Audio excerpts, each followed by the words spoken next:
Flexibility is a major part of cheerleading, especially when we get into jumps and stunts. The next thing I'm about to show you are straddles and splits. Straddles and splits are important to include in your warm-ups because it increases flexibility.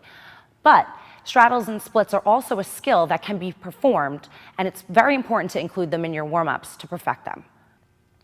The first thing we're going to show you is a split. Ashley is going to put her hands out to her sides, separate her legs, and she's going to slide down until her hands touch the floor.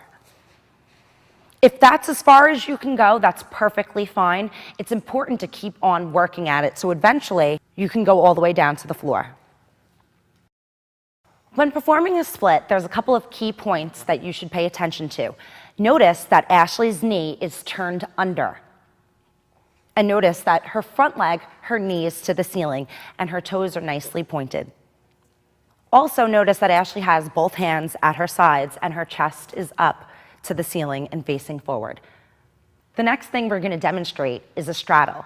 Ashley is going to lean forward and place both hands on the ground and slide her legs out. Notice as she starts sliding, she's going to try to keep her knees towards the ceiling. Not many people can go into a full straddle, so it's completely okay to keep your hands flat on the ground. But as you progress, I suggest that you put your elbows down. And as you progress even further than that, you'll have a full straddle.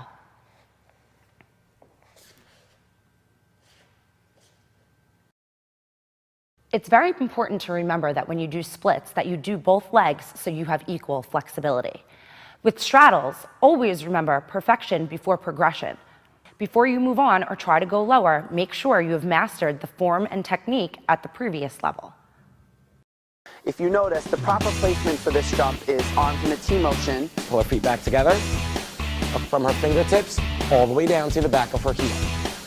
Beautiful. She will reach forward towards the ground, locking out both arms. If you notice, the proper placement for this jump is arms in a T-motion. Pull her feet back together, up from her fingertips, all the way down to the back of her heel. Beautiful. As you notice,